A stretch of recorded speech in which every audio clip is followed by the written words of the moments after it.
Beaucoup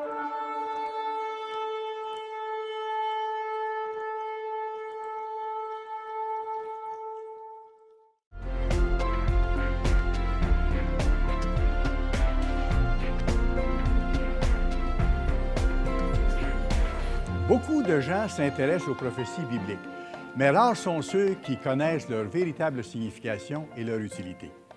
Certains les trouvent parfois intéressantes, tout en ne leur accordant pas une réelle importance. D'autres s'y attachent fortement, cherchent à les comprendre et désirent de tout leur cœur y prêter attention. Qu'est-ce au juste qu'une prophétie? Et en quoi les prophéties de la Bible sont-elles différentes des autres? Par définition, une prophétie est une prédiction faite par quelqu'un qui prétend connaître l'avenir.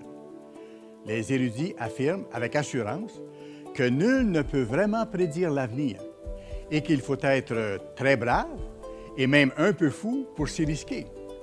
Cependant, les commentaires ne tiennent pas compte de l'incroyable particularité des prophéties bibliques, qui classent ce livre hors catégorie par rapport à tous les autres.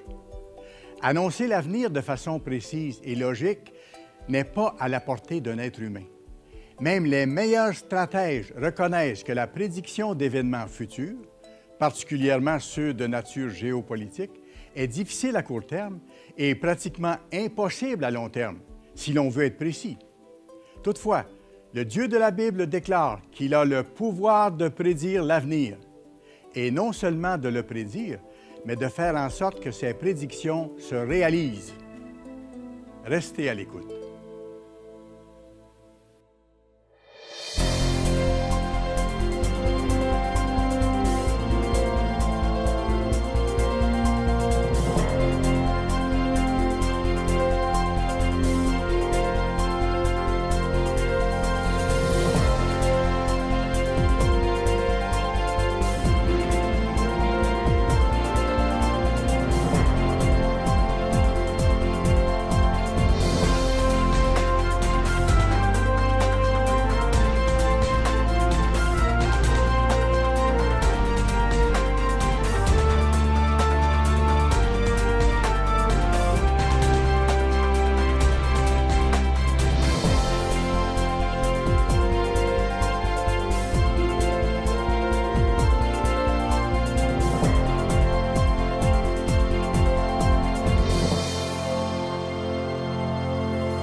Salut à vous! La Bible, appelée aussi les Écritures, contient des centaines de prophéties qui se sont révélées exactes et qui sont accréditées par l'histoire. Elle a prédit à maintes reprises et en détail l'ascension et la chute d'individus éminents, de nations puissantes et d'empires mondiaux.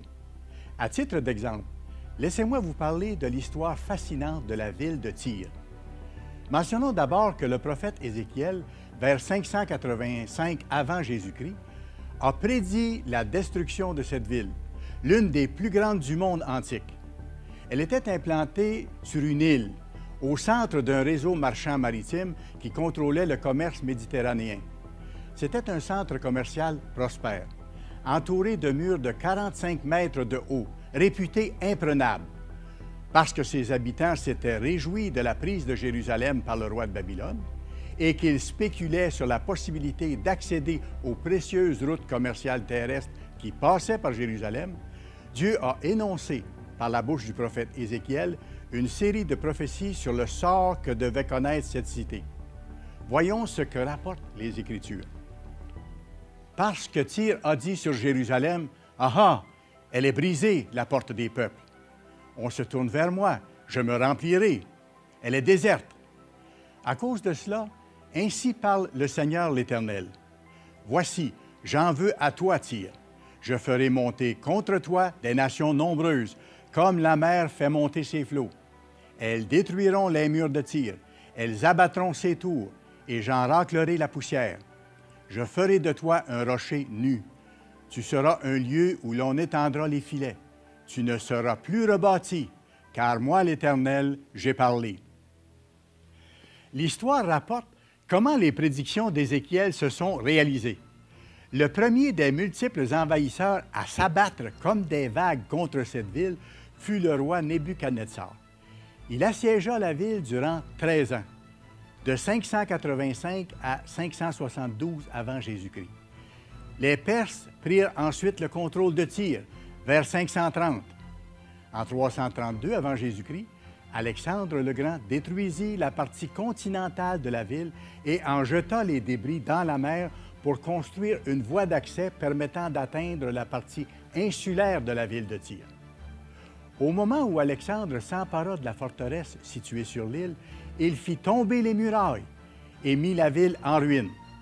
Plus tard, les Grecs et les Romains dominèrent ce qui restait de la cité. En 638 de notre ère, elle passa sous domination musulmane, fut reprise ensuite par les croisés en 1124 et retourna finalement en 1291 aux mains des musulmans qui l'abandonnèrent en ruine. De nos jours, il y a un petit village de pêcheurs près des ruines de la prestigieuse cité de Tyr. Mais la puissance, la splendeur et l'influence commerciale de l'ancienne cité ont disparu. Le site de l'une des villes les plus opulentes du monde antique est devenu un lieu où l'on étend les filets, exactement comme la Bible l'avait prédit. Remarquez que l'accomplissement des prophéties bibliques annoncées sur cette ville s'échelonne sur une période d'environ 1800 années. Assez spectaculaire, n'est-ce pas? Oui, ces prophéties annoncées des siècles avant leur accomplissement prouvent de façon certaine qu'un Dieu tout-puissant agit et contrôle l'avenir. Dans les écrits du prophète Ésaïe, le Dieu de la Bible met d'ailleurs les sceptiques au défi de prédire le futur et de faire en sorte qu'il se réalise. Il déclare « Souvenez-vous de ce qui s'est passé dès les temps anciens, car je suis Dieu et il n'y en a point d'autre. Je suis Dieu et nul n'est semblable à moi. J'annonce dès le commencement ce qui doit arriver et longtemps d'avance ce qui n'est pas encore accompli. Je dis, mes arrêts subsisteront et j'exécuterai toute ma volonté. » Ces versets déclarent avec force qu'aucun être humain n'est capable de révéler l'avenir et de le faire se concrétiser. Seul le Dieu vivant peut accomplir un tel exploit. La Bible contient également des dizaines de prophéties qui commencent à se réaliser maintenant à notre époque. Les prophéties bibliques expliquent la signification réelle des événements mondiaux qui font aujourd'hui la une des journaux. Elles révèlent également quel sera l'avenir des grandes nations actuelles et de la race humaine. Par l'entremise de ces prophètes, Dieu révèle son grand plan de salut et le sens même de la vie humaine. Les prophètes étaient des messagers de Dieu. Ils donnaient à la fois des directives et des révélations. Voyons ce que l'apôtre Pierre a déclaré. « Et nous tenons pour d'autant plus certaine la parole prophétique, à laquelle vous faites bien de prêter attention. Sachez tout d'abord vous-même qu'aucune prophétie de l'Écriture ne peut être un objet d'interprétation particulière, car ce n'est pas par une volonté d'homme qu'une prophétie a jamais été apportée, mais c'est poussé par le Saint-Esprit que des hommes ont parlé de la part de Dieu. » Comment les choses se passaient-elles? Dieu inspirait les rédacteurs bibliques à utiliser leur propre esprit et leur propre style afin de rédiger ce qu'il leur demandait d'écrire. Dans le cas de Moïse, il est écrit « Alors Dieu prononça toutes ces paroles. Moïse écrivit toutes les paroles de l'Éternel. » Lorsque Moïse eut complètement achevé d'écrire dans un livre les paroles de cette loi, il donna cet ordre aux Lévites. « Prenez ce livre de la loi et mettez-le à côté de l'arche d'alliance de l'Éternel votre Dieu, et il sera là comme témoin. » Le prophète Jérémie fait le récit de sa propre expérience. La parole fut adressée à Jérémie de la part de l'Éternel en ces mots. « Ainsi parle l'Éternel, le Dieu d'Israël. Écris dans un livre toutes les paroles que je t'ai dites. » La phrase « Ainsi parle l'Éternel » est utilisée à des centaines de reprises dans l'Ancien Testament, ce qui implique clairement que les paroles contenues dans les Écritures viennent de Dieu. D'ailleurs, le Christ lui-même l'a confirmé en reconnaissant que Moïse avait été divinement inspiré lorsqu'il a dit « N'avez-vous point lu dans le livre de Moïse comment Dieu lui parla? » Parmi les exemples les plus frappants de prophéties qui se sont accomplis, figurent celles qui contenaient de nombreux détails spécifiques au sujet de la vie, de la mort et de la résurrection de Jésus-Christ, des siècles avant sa naissance. Plus de 200 prophéties le concernant ont été écrites avant sa naissance et se sont réalisées à la lettre. À titre d'exemple, en voici quelques-unes. Il devait naître à Bethléem. Et toi, Bethléem, de toi sortira pour moi celui qui dominera sur Israël et dont les activités remontent aux temps anciens, aux jours de l'éternité. Le Christ devait mourir avec des brigands et être enseveli dans la tombe d'un homme riche. On a mis son sépulcre parmi les méchants, son tombeau avec le riche. Il a été mis au nombre des malfaiteurs parce qu'il a porté les péchés de beaucoup d'hommes. Toutes ces prédictions concernant le Christ se sont réalisées, mais il y en a d'autres qui vont bientôt s'accomplir. Il s'agit de celles qui concernent les événements qui doivent avoir lieu juste avant son retour sur la terre, lors de son retour comme tel et durant son règne millénaire. Il y a vraiment des choses très intéressantes à découvrir à la lecture du livre tout à fait spécial qu'est la Bible. L'émission va se poursuivre dans quelques instants. Pour en apprendre davantage sur le sujet présenté aujourd'hui, visitez notre site Internet, le www.mondedemain.org. Vous pourrez y lire ou commander la brochure « La Bible, réalité ou fiction ». Cette publication gratuite prouve de manière étonnante que la Bible est véritablement la parole de Dieu. Pour lire, télécharger ou commander un exemplaire gratuit de l'offre d'aujourd'hui, utilisez le code réponse rapide apparaissant à l'écran. Vous pourrez également y lire ou télécharger notre revue « Le Monde de demain ». Puisque le Créateur a inspiré ses prophètes, qui nous ont transmis les directives, les révélations et les avertissements divins, il est très important de différencier les véritables serviteurs de Dieu de ceux qui prétendent faussement l'être. Jésus nous a mis en garde en disant « Plusieurs faux prophètes s'élèveront et ils séduiront beaucoup de gens. » Comment pouvons-nous distinguer les faux prophètes des véritables? Les Écritures déclarent « À la loi et au témoignage, si l'on ne parle pas ainsi, il n'y aura point d'aurore pour le peuple. » Donc, si un individu qui se dit prophète contredit les Écritures, la Bible, pour faire passer des idées personnelles contraires à la foi, qui a été transmise une fois pour toutes aux saints, c'est un faux prophète. Il faut donc être prudent, car beaucoup de gens, férus de religion, inventent de fausses interprétations des prophéties, en essayant d'intégrer leurs idées personnelles aux Écritures. Parfois, ces prophètes autoproclamés sont de bonne foi, puisqu'ils sont eux-mêmes séduits. Mais parfois, ce sont des manipulateurs qui essaient de tromper ceux qui ne se méfient pas. Les véritables prophètes de Dieu ont toujours révélé sa volonté aux gens. Qu'est-il arrivé lorsque la nation de Juda et les habitants de Jérusalem se sont tournés vers l'idolâtrie, l'adoration de faux dieux? L'Éternel envoya parmi eux des prophètes pour les ramener à lui, mais ils n'écoutèrent point les avertissements qu'ils en reçurent.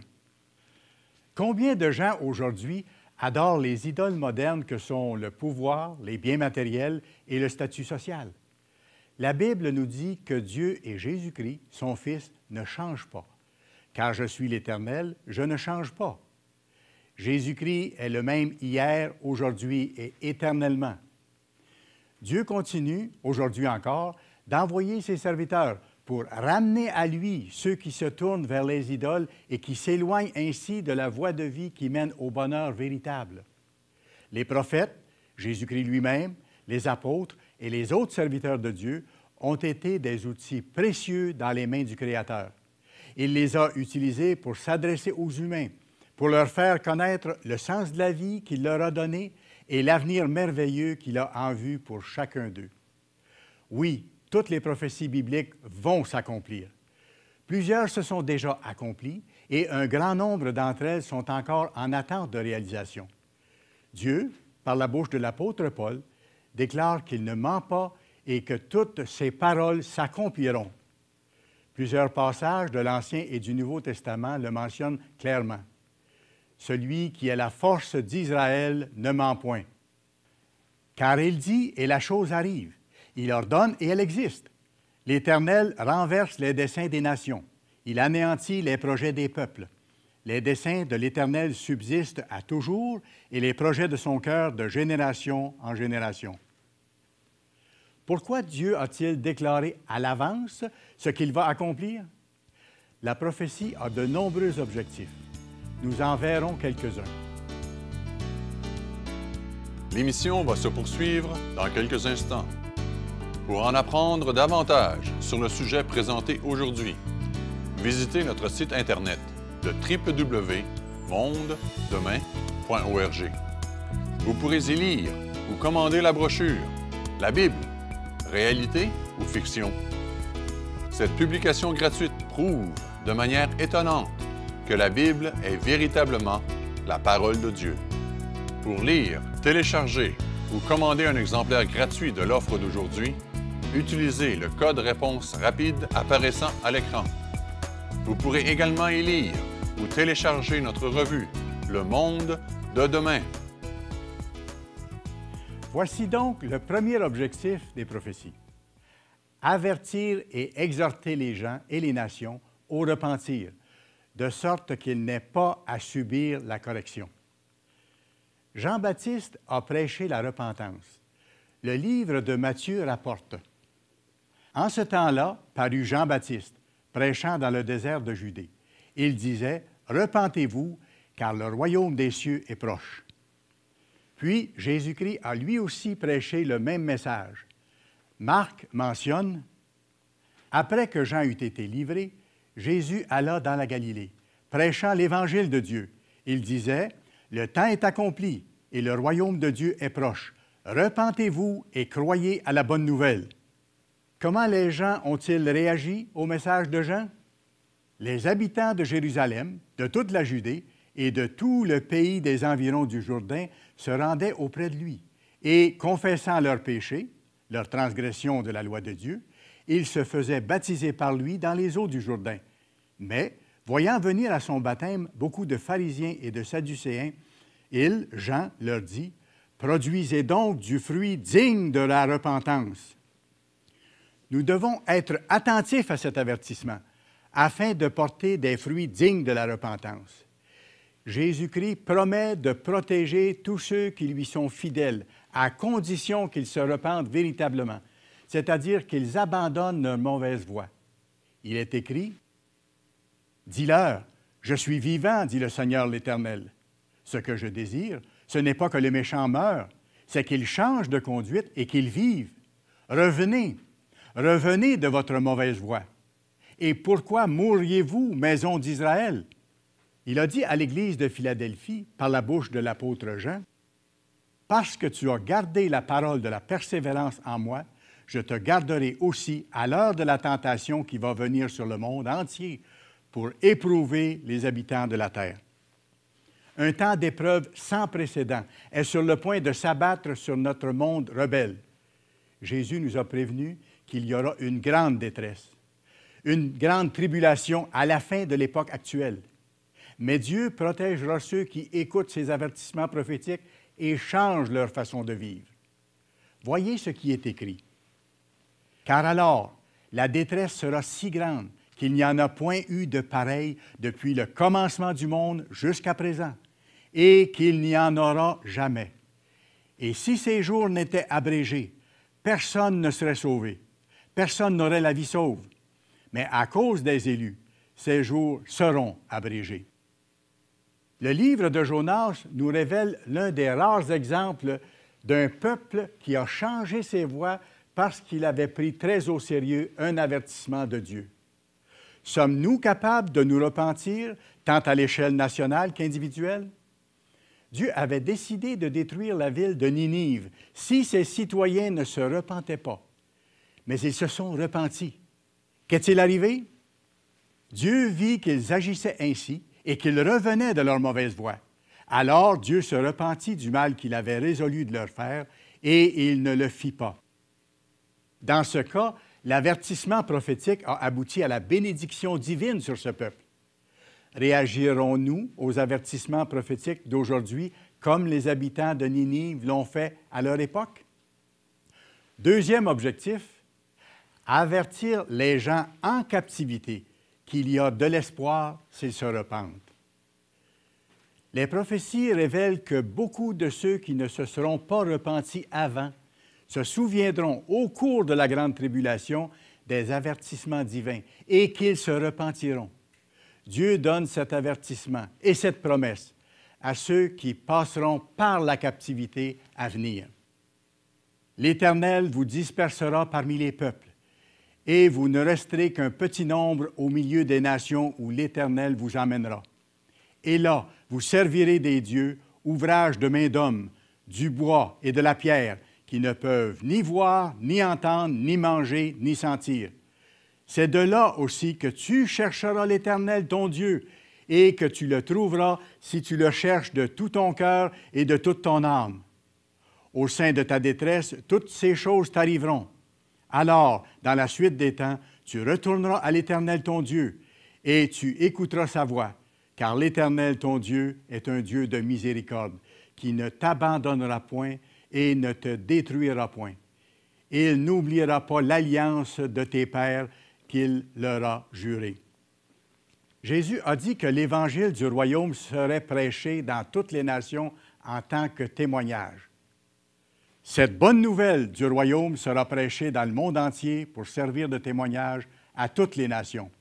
Alors viendra la fin. Beaucoup de gens entendent l'Évangile, mais n'y répondent pas tout de suite. En conséquence, ils ne pourront pas échapper à la grande tribulation. Toutefois, la prophétie révèle que de nombreuses personnes qui auront entendu le véritable Évangile se repentiront durant cette époque de captivité nationale à venir. Si vous faites partie de ces gens-là et que vous vous retrouvez un jour en captivité, souvenez-vous de la promesse de Dieu. Il vous secourra, il vous délivrera si vous le cherchez de tout votre cœur et de toute votre âme. Troisième objectif, annoncer la venue du royaume de Dieu sur la terre. Depuis presque 6000 ans, l'humanité a suivi la voie du péché, de l'égoïsme, de la guerre et de la cupidité. Elle n'a pas appris le chemin qui mène à la paix. Ce ne sera que sous le règne du Prince de la paix, Jésus-Christ, que les gens jouiront d'une paix mondiale durable. Les prophéties contiennent une nouvelle très encourageante. Jésus-Christ établira son royaume sur cette terre et les chrétiens fidèles régneront avec lui pendant 1000 ans. Et je vis des trônes, et à ceux qui s'y assirent fut donné le pouvoir de juger. Et ils régnèrent avec Christ pendant 1000 ans. Ensuite viendra l'époque du jugement du grand trône blanc, où tous ceux qui sont morts sans avoir entendu parler de la vérité divine seront ressuscités et recevront leur toute première opportunité d'accepter son message et de vivre selon sa voie. Les autres morts ne revinrent point à la vie jusqu'à ce que les 1000 ans soient accomplis. Après les 1000 ans, ils seront ressuscités. Ils auront alors, pour la toute première fois, accès à la compréhension des livres de la Bible. Et ils seront jugés sur les actions qu'ils poseront après avoir véritablement compris les Écritures. Et je vis les morts, les grands et les petits, qui se tenaient devant le trône. Des livres furent ouverts, et un autre livre fut ouvert, celui qui est le livre de vie. Et les morts furent jugés selon leurs œuvres, d'après ce qui était écrit dans ces livres. Tout au long de l'histoire, la gouvernance sans Dieu n'a apporté que de terribles souffrances. Sans l'intervention divine prophétisée, toutes les formes de gouvernement humain conduiront la planète Terre à la destruction, comme Jésus l'a dit. Si ces jours n'étaient abrégés, personne ne serait sauvé. Mais à cause des élus, ces jours seront abrégés. La Bible prophétise qu'il y aura une époque de restauration pour la terre. L'apôtre Pierre a promis que Dieu enverra de nouveau Jésus-Christ. Repentez-vous donc et convertissez-vous pour que vos péchés soient effacés, afin que des temps de rafraîchissement viennent de la part du Seigneur et qu'il envoie celui qui vous a été destiné, Jésus-Christ, que le ciel doit recevoir jusqu'au temps du rétablissement de toutes choses dont Dieu a parlé anciennement par la bouche de ses saints prophètes d'autrefois. Dieu va restaurer sur la terre une beauté et une prospérité naturelle sans pollution, sous le gouvernement du royaume de Dieu qui sera administré par Jésus-Christ. Voilà la bonne nouvelle. Quatrième objectif, démontrer le pouvoir et la souveraineté absolue de Dieu. Rien ne peut contrecarrer le plan de salut de Dieu qui est révélé dans la Bible de la Genèse à l'Apocalypse. Il a conçu un plan majestueux pour chacun des êtres humains qui répondra à son appel. Plan dont le but est que tous deviennent des enfants de Dieu, glorieux et immortels pour toute l'éternité. Dieu et son Fils, notre Sauveur, mèneront ce plan à terme par leur grande puissance. Toutefois, le prophète Amos nous avertit qu'il viendra un temps où la vérité que vous entendez maintenant ne sera plus disponible. Voici, les jours viennent, dit le Seigneur l'Éternel, où j'enverrai la famine dans le pays, non pas la disette du pain et la soif de l'eau, mais la faim et la soif d'entendre les paroles de l'Éternel. Ils iront çà et là pour chercher la parole de l'Éternel, et ils ne la trouveront pas. Il nous faut donc profiter de ce que la vérité est encore accessible pour nous approcher de Dieu, scruter sa parole, la Bible, dans le but de connaître sa volonté et de pratiquer la voie de vie qui mène au bonheur en observant ses commandements, sa loi d'amour. Jésus fait une merveilleuse promesse à ceux qui le cherchent et qui veulent sincèrement comprendre. Heureux celui qui lit et ceux qui entendent les paroles de la prophétie et qui gardent les choses qui y sont écrites, car le temps est proche. Joignez-vous à nous chaque semaine à l'émission Le Monde de demain. Nous continuerons de partager avec vous les enseignements de Jésus-Christ et la signification des prophéties du temps de la fin. Nous vous invitons à être des nôtres pour découvrir la perspective divine concernant les événements qui marquent l'actualité, les vérités bibliques et la vie chrétienne. Sur ce, je vous dis à la semaine prochaine, même heure, même station. Le royaume des cieux arrive.